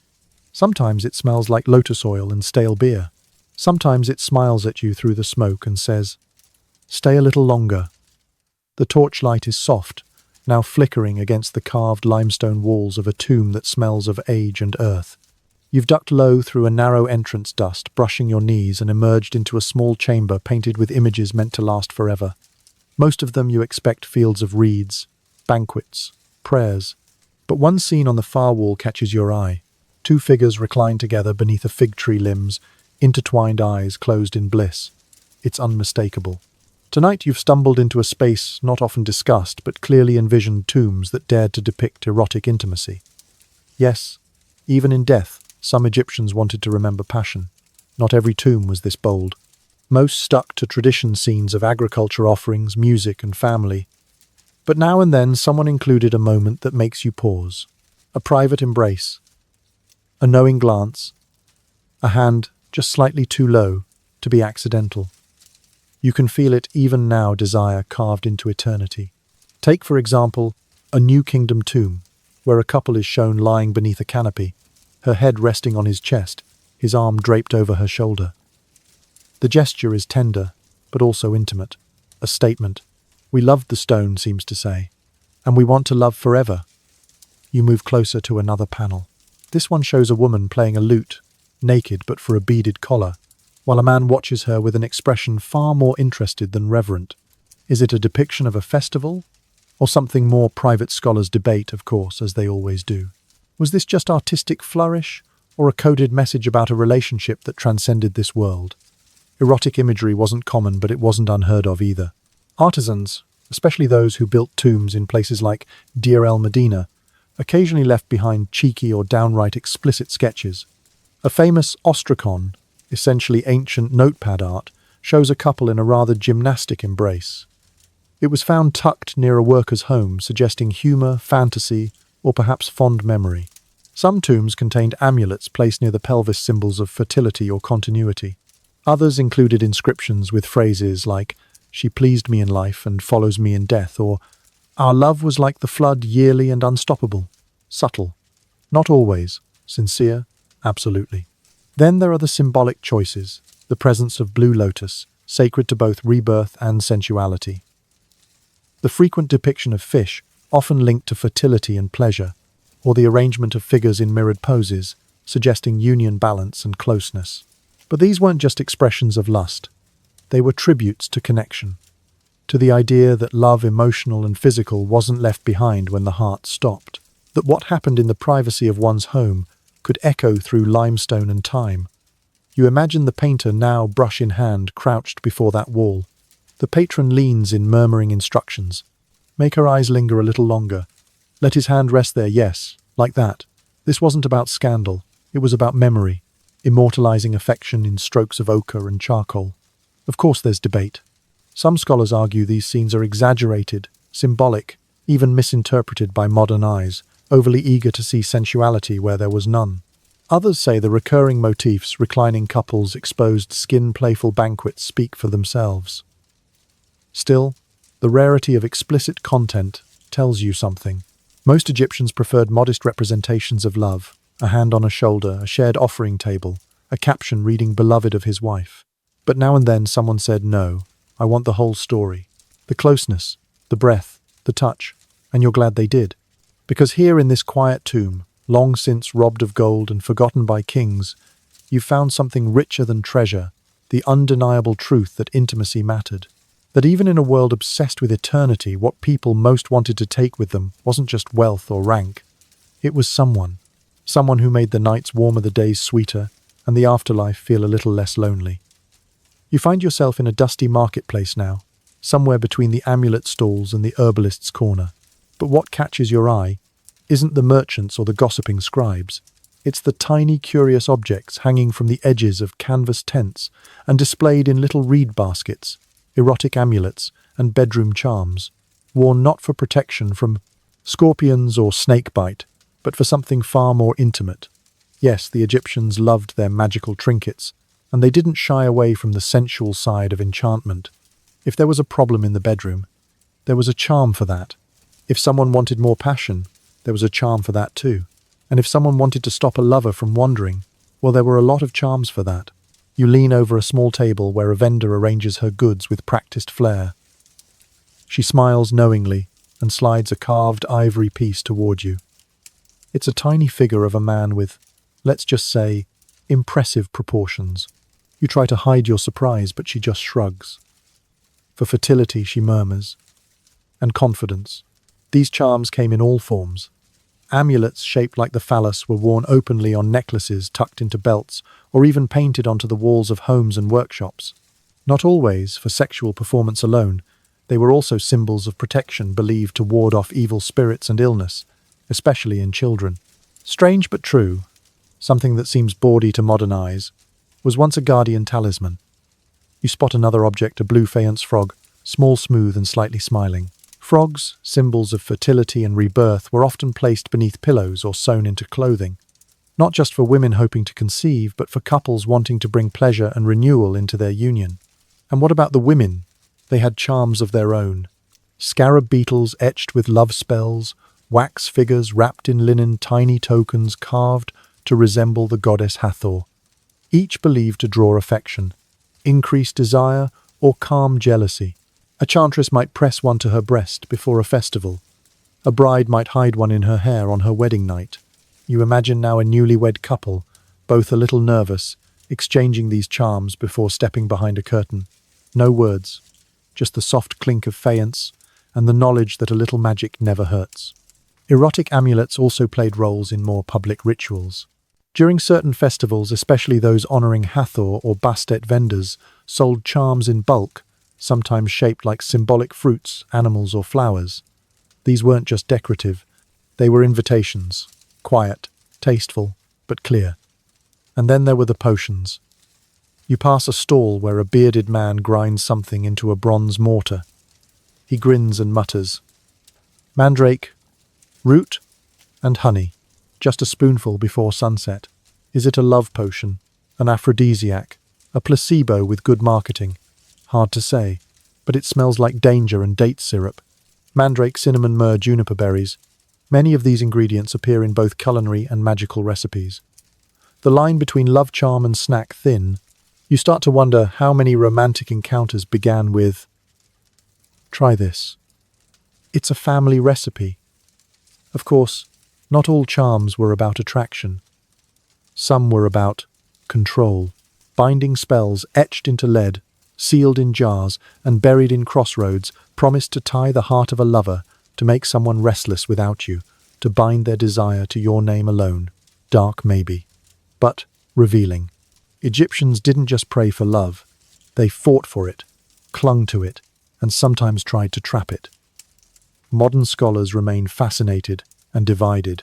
Some see these erotic amulets as playful and empowering part of a culture that embraced sensuality without shame. Others warn against over-romanticizing, pointing to the risk of coercive practices hidden under layers of ritual and spellwork. What's clear is that these objects were meaningful, personal, held, close, believed in. You lift a charm in your hand, small, heavy-shaped, like a pair of entwined fish. A merchant tells you it represents harmony in partnership, balance in pleasure. Hold it when you feel alone, she says, and someone will remember your name. Do you believe it? Maybe not. But you tuck it into your palm anyway, just in case. Because in a world where love could be as fleeting as the Nile's breeze, a little magic might be just enough to anchor a heart. The light shifts again, softer now filtered through thick palm fronds, as you make your way down a narrow lane where the laughter of children fades and the air feels heavier. Not because of heat, but because of what lies ahead. Tonight you find yourself on the quieter side of love's story, divorce, heartbreak, and the long echoes of loss. Yes, love blossomed in ancient Egypt, but it also withered. And when it did, the end wasn't always dramatic or scandalous. Often it was simply practical. You pause near the edge of a scribe's shop where a woman sits on a reed mat, her veil-drawn arms crossed over her chest. Her gaze is clear. A man stands across from her, face stiff. Between them lies a scroll, a marriage contract now amended, now ending. The ink is still fresh. Divorce in ancient Egypt wasn't hidden. It wasn't shunned. It was expected when things didn't work out. If a relationship dissolved, the couple could go to a local official or a family elder to declare their intent. A written agreement might detail the terms. She may keep the house. He may reclaim the cattle. Each shall part in peace. No priest needed, no public trial. Just ink, witnesses, and occasionally tears. For women, this was surprisingly progressive.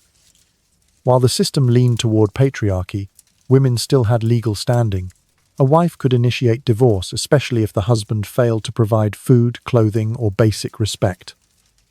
Some contracts even had exit clauses, promising compensation if the husband took another wife or grew abusive. And what about children? Typically they stayed with the mother unless unusual circumstances arose. In many cases, the father remained involved.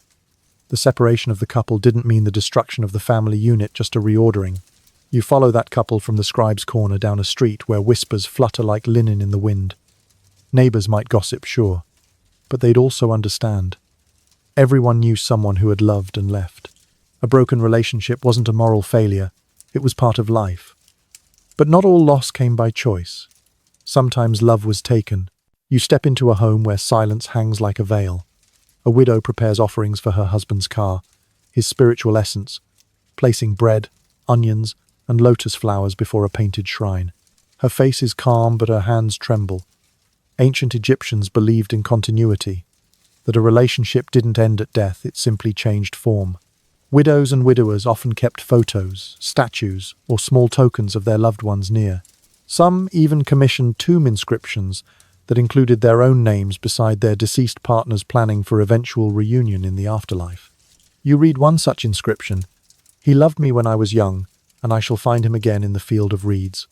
The field of reeds, of course, being the Egyptian paradise, a mirror of earthly life, but with no sickness, no pain, and plenty of time to embrace someone again. And what about those left behind without closure? Some turned to magic spells to speak to the dead, rituals to soothe a restless heart.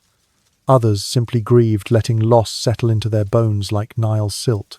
A woman might wear a necklace of blue beads for mourning. A man might shave his head, not for ritual purity this time, but as a sign of sorrow. You sit now in a quiet courtyard, watching a young man scratch a line of poetry onto a stone. I called her name, and only wind answered. Just 6 words. But they carry the weight of a collapsed world. Modern scholars admire Egypt's practicality in matters of the heart. They marvel at the legal rights given to women, the emphasis on fairness in breakups, the absence of puritanical guilt. But some also note the limitations. Emotional pain was often private. There were no public spaces to cry, no temples to heartbreak. You were expected to endure. Still, you find comfort in the small rituals, the memorial letters, the tokens tucked under pillows, the knowledge that even in a society as structured and symbolic as Egypt, hearts broke just like ours, and still they beat again. The morning sun rises over the necropolis, now casting pale gold over crumbling columns and ancient walls.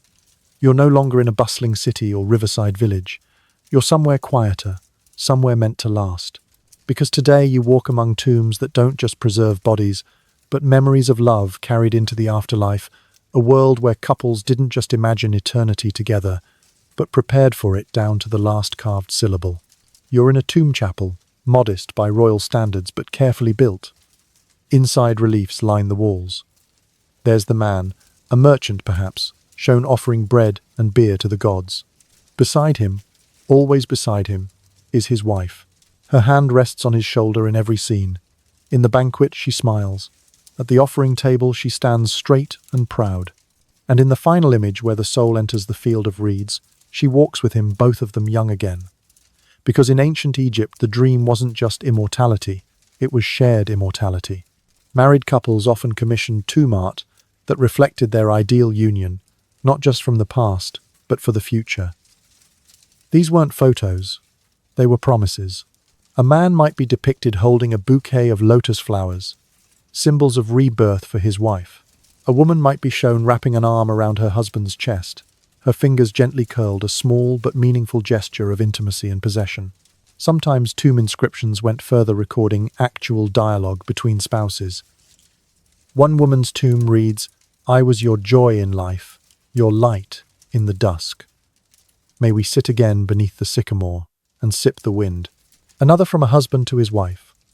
"You filled my house with sweetness, and I shall find you in the horizon of the west." Even in elite burials, where grandeur often overshadowed emotion, you find traces of tenderness. Queen Tiye and Pharaoh Amenhotep III, partners in power, were buried with matching jewelry inscribed with pet names. Ramesses II referred to his great wife Nefertari in poetic, almost lovesick hieroglyphs, she for whom the sun rises. But this desire to be reunited wasn't reserved for royalty. Tombs of craftsmen in Deir el-Medina show couples sitting side by side, legs gently touching, hands entwined, posed not as noble icons, but as two people who simply liked each other's company. The field of reeds, the Egyptian afterlife, was imagined as a perfect continuation of life on earth. There were homes, gardens, banquets, and music. And of course, love. To ensure togetherness in this paradise, couples were sometimes buried with matching items, double chairs, paired canopic jars, even twin shaptis, figurines meant to serve the deceased in the afterlife. But what if one partner died much earlier? Then the living wrote letters. Literally. Dozens of letters to the dead have been found, messages inscribed on bowls, cloth, or stele placed in tombs or shrines. Some are pleas for peace. Others ask for forgiveness. A few are simple check-ins. Are you safe? Do you remember me? Wait for me. And sometimes the love extended beyond this world and into dreams. Egyptians believed the dead could visit loved ones in sleep, offering comfort, advice, or requests. A dream of a departed spouse wasn't a haunting, it was a gift. Modern scholars often marvel at how emotionally rich these messages are. While many ancient cultures emphasized duty, legacy, or conquest, Egypt left behind a trail of longing and affection. Whether whispered in dreams or etched in stone, their words tell us that love, when true, was worth preserving forever. Of course, the record is uneven. Most of what survives comes from those who could afford tombs and inscriptions. The love stories of common labourers, of dancers and midwives and fishmongers, are largely lost. But here and there, a charm, a name scratched into brick, a poem tucked into a coffin, we glimpse them too. You crouch now beside one of these tombs, fingers brushing the grooves of carved names. The limestone is worn, the paint faded, but the image remains, two figures side by side, gazing forward, together still. You've stepped out of the tombs now, back into the rustle and noise of the living world. But something about it feels changed, less solid somehow. Because tonight we're pulling on threads that stretch far beyond the Nile, threads that start in hieroglyphs and end in hashtags. Tonight you trace how Egyptian ideas of love and intimacy echoed far beyond their time, shaping myths, customs, and fantasies that still linger today. You begin in ancient Rome, centuries after the last pharaoh has fallen. Roman tourists, fascinated by Egyptian rituals, brought home statues of Isis, fertility charms, even erotic scrolls. Isis temples popped up from Spain to Syria, and with them came Egyptian ideas about divine femininity, mystical seduction, and sacred union. Roman poets wrote verses to lovers as tender as Hathor, and Egyptian motifs snuck into Valentine-like expressions long before Saint Valentine was even born. Fast forward to medieval Europe. Alchemists obsessed with Egyptian symbology often linked sensual imagery, lotus flowers, serpents, entwined lovers to mystical truths. Some even believed Egyptian love spells held the key to unlocking the philosopher's fire. Was it magic, science, obsession? Maybe all three. Then there's the Victorians, bless their repressed little hearts. During the Egyptomania craze of the 19th century, British collectors unearthed tombs and artifacts with depictions of naked dancers, love charms, and figurines that well-raised eyebrows. Some museums quietly kept these items off display. Others labelled them ritual objects and moved on quickly. But the public whispered, and writers dreamed. One 19th century novel, anonymously published, told of an Egyptian priestess who seduced a London gentleman through ancient oils and chants, leading him into visions of past lives and divine passion. It wasn't exactly academic, but it was wildly popular. In film, you've seen echoes too. Cleopatra draped in pearls, and allure reimagined 1,000 times as the ultimate seductress. Hollywood turned her into a cipher of desire, part goddess, part femme fatale. The truth. She was brilliant, politically savvy, multilingual, and well-versed in philosophy. But that's never as sexy as eyeliner and gold snakes, is it? Even in modern relationships, echoes remain. Take the phrase, soulmate, a concept the Egyptians danced around constantly. They didn't use the word, but they believed that true love extended past death, that your partner, your beloved, could be your companion across lifetimes, that your hearts were weighed together in the afterlife. Sound familiar? Wedding jewelry often features scarabs or lotuses, ancient symbols of rebirth and love. Some couples inscribe quotes from Egyptian poetry on their rings.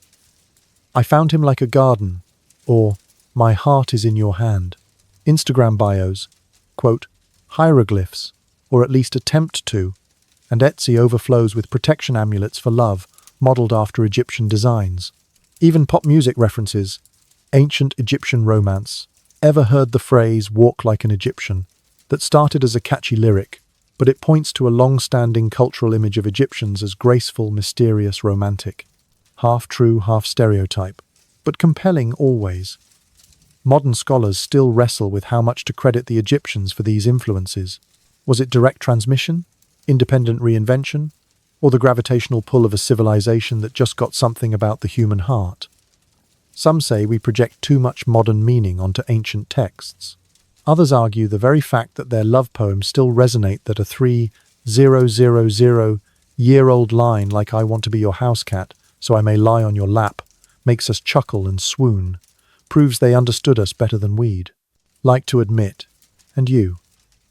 You sit now in a candlelit room scrolling through your own thoughts. Maybe you've sent a late-night message that sounded suspiciously like a line from a tomb. Maybe you've worn a scent hoping someone would notice. Maybe you've looked at the stars and wondered if someone else centuries ago did the same. Spoiler, they did. And when they did, they believed that love could outlive death, that desire properly honored could move gods, that a shared glance, a held hand, a whispered word could last forever. It's possible we still believe that too. You're sitting now on the steps of a half-ruined courtyard watching the dusk roll in like blue silk across the rooftops. The heat of the day has finally begun to lift, and with it comes a quiet stillness, a perfect moment to step back, stretch your legs and reflect. Because tonight, we take a scholar's lantern and hold it up to everything we've wandered through so far. We're zooming out to examine the big picture, what history confirms, what it questions, and what it still struggles to understand about intimacy in ancient Egypt. Let's start with what we know. We know that love and sex were treated as natural, powerful parts of life, not repressed, not hidden behind locked temple doors. We've seen poetry that celebrates longing marriages built on affection, amulets designed to attract desire, and tomb art that speaks of eternal union. We know Egyptians linked fertility to cosmic forces, that they saw pleasure not as sinful but as part of life's divine rhythm, that women could initiate divorce, men could wear makeup, and seduction might involve nothing more than clean linen, good perfume, and a sharp line of eyeliner. We also know that people were people, jealous, impulsive, affectionate, foolish, hopeful. The love letters, curses, charms, and doodles tell us so. Whether in a palace or a potter's hut, Egyptians laughed, cried, flirted, and fought. Intimacy wasn't reserved for the rich. It echoed through every layer of society, just with different vocabulary and materials. But what about what we don't know? That list is longer. Because while Egypt left behind tens of thousands of texts, carvings, and artifacts, most of them focus on the elite. The voices of ordinary people, especially women servants and non-citizens, survive only in fragments. We hear them in the margins. A nickname etched into a stone, a single line of graffiti on a temple wall. Did a village girl dream of love the same way a queen did? Probably. But we're mostly left to imagine. Scholars still debate many things. For instance, did marriage truly imply mutual affection, or was that just wishful poetry? Were those bawdy drawings in Deir el-Medina actual representations of behavior, or just jokes among bored workers? Did priestesses take vows of celibacy in all temples, or only some? And what of same-sex love? Was it accepted in practice, or only in myth? Each discovery sharpens the picture, but often raises new questions. A tomb painting might confirm that couples imagined a shared afterlife, but it doesn't tell us whether their actual marriage was happy. A papyrus spell might suggest someone used a love charm. But was it for seduction, reunion, or revenge? And let's not forget the limitations of translation. Ancient Egyptian isn't just a language, it's a world of metaphor. My heart is like a fish. Sounds odd to us, but in its time it meant fluttering nerves, excitement, vulnerability. Interpreting ancient expressions of love requires care and humility. Sometimes we simply don't know what a line truly meant to the person who wrote it. There's also the bias of survival. Erotic literature may have existed in abundance, but what we've found has often come from refuse piles, not royal tombs. Did people write more explicit poetry that simply disintegrated over time? Almost certainly, but the written record favors what was meant to last. So what's left is both rich and incomplete. And yet, even with all these uncertainties, you feel a thread of recognition. You've read their love poems, held their charms in your mind, imagined their laughter, their jealousy, their longing. You've seen how they whispered to gods for guidance, and how they carved their promises in stone. You've seen their subtlety and their audacity, their grief and their joy. And it all feels familiar. So yes, there's a lot we still don't know. There always will be. But that's what makes this journey so deliciously human. Because even without all the answers, we can still feel what they felt. We can still reach across millennia, across sand and silence and crumbling stone and whisper, I see you. I understand. You love too. The wind picks up again as you drift through the ruins of what was once a neighborhood homes, pressed wall-to-wall clay, ovens crumbled in corners, paint still faint on a few plaster walls. It's a place without grandeur, without gold. But if you listen closely, you can still hear it. Footsteps, laughter, soft singing, a clay pot clinking as someone stirs. And somewhere within those daily sounds you sense it, the quiet, persistent presence of love in its most ordinary and enduring form. You're in the spaces where everyday affection lived. The little corners where relationships weren't chiseled into stone but whispered between mouthfuls of lentils or shared glances over cracked bowls. No temples, no rituals. Just the kind of intimacy that breathes between chores. And maybe that's the part we almost forgot to honor. Because for all the erotic poetry and divine unions, ancient Egyptian intimacy wasn't always grand. Sometimes it was a husband mending his wife's sandal strap, a mother smoothing her partner's hair while he napped, a scribal apprentice walking 3 streets further just to accidentally run into the baker's daughter again. You pause beside what's left of a stairwell, imagining the world once alive here. A couple arguing in low voices about the price of garlic. The same couple later sharing a joke over beer, their fingers briefly brushing. That was love too. In a nearby home you see the niche where a small figurine once stood, a crude carving of Hathor barely 3 inches tall, worn smooth from touch. Not a temple relic, just a household companion, a charm for blessings, for warmth, for keeping affection alive when the weather was harsh and tempers were short. And then tucked into the corner of what may have been a sleeping space, something small and easy to miss, a name scratched into the wall. 2 names actually, no grand declarations. Just one person carving the other's name beside theirs. You know what that means. So do archaeologists. So does anyone who's ever carved initials into a tree or scribbled a name on a school book. It means I love you, or I need you, or simply, you were here with me. Modern interpretations often focus on the big moments, first nights, wedding feasts, dramatic seductions. But here, in these fragments of modest lives, we find a fuller picture. Love wasn't just in perfume and poetry. It was in the way someone remembered to save a ripe fig, or the way someone hummed a tune they knew would calm the other down. You picture an older couple now sitting on stools at twilight. They're not touching, not talking, just watching the sunset after a long day. The kind of love that doesn't need language anymore. That simply is. And as you sit beside them in your mind, the hum of history settles like dust on your skin. Because while Egypt has shown us gods tangled in myth queens wrapped in silks and lovers pressing poetry into stone, it also offers this last humbler gift. Proof that love survives. Not because it's perfect or poetic, but because people, even ordinary people, chose it over and over again. They chose to remember each other. They chose to sit a little closer. They chose to carve names into walls. And somewhere in the deep hum of history that choosing echoes still. The sky is dark now, velvet stretched over the desert.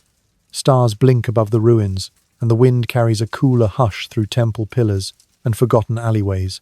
You walk slowly, sandals quiet on stone, because you know this is the end. Not of the story, but of the journey. And it's fitting that we close tonight by returning to the question we've been circling all along. What did intimacy really mean to the ancient Egyptians, and why does it still speak to us today? You pass a broken column inscribed with a name and title. Nothing about passion, nothing about love.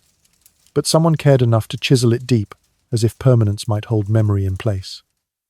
That's what intimacy was to the Egyptians, a preservation of closeness, a hope that what was shared in shadow might continue in light, that connection could survive the flood of time. And so they buried letters with lovers, etched poems into tomb walls, left charms on altars, not because they were naive, but because they understood how fleeting life could be. To love was to resist disappearance. Think of all the ways they tried to hold on. The amulets clutched before a festival, the carefully measured scent of blue lotus oil behind the ears, the poetry that compared a smile to the first grain of the harvest. These weren't just gestures, they were anchors, ways of saying, you moved me, you mattered, I want you to know that even after we're dust. And for all the ritual and symbolism, Egyptian love was deeply physical. They cared about the body, not just its beauty but its experience, the warmth of it, the pleasure, the breath shared beneath woven mats or beside papyrus boats, the sweat and softness of union, the ache of loss when it was gone. You think now of the scribes who carved May, she meet me in the west, not a demand, not a command, a wish. Intimacy to them wasn't just a moment, it was a hope, that the bond would last, that the story would continue, that reunion was possible. Modern scholars can study artifacts, translate spells, measure pigment. But what can't be measured is the truth that bleeds from every cracked pot and faded scroll the Egyptians loved as we do, imperfectly, deeply, repeatedly. And you've walked with them now. You've stood in their homes, listened at their taverns, eavesdropped on their whispers. You've touched the rim of their joy, their jealousy, their hope, and you're not the same. So before we close, take a breath. Let the silence fill your chest. Let the images settle. Let the stones say what words cannot. Because in the end, love in ancient Egypt wasn't just about what people did. It was about what they left behind. And now, as the journey draws to a close, you lean back, letting the cool breeze of the desert night settle across your skin. The fire has burned low. The ruins grow quiet. Even the gods seem to hush their chatter, leaving only the sound of your breath soft and steady. You're still with them, in that reed house by the river, in the hush of a festival night, in the lingering scent of incense behind a temple curtain. Their stories haven't left you. They won't, because there's something comforting about knowing that across thousands of years love has remained a constant murmur, fragile, fierce, fleeting, eternal. Let the images float now. Lotus blossoms drifting down the Nile, hands brushing in a crowded market, a name carved into limestone with nervous fingers. Let them slow you, soften you, wrap around you like linen. There's nothing more to understand, no more questions to ask. Just the warmth of knowing that someone long ago felt what you've felt, whispered what you've whispered, dreamed of what you still dream. So close your eyes. Let the wind rock you like a boat on the Nile. Let the silence fill you like cool water in a jar. And if you still feel someone's presence lingering beside you, just smile. Some stories are meant to be shared even across time. End of script. Sweet dreams.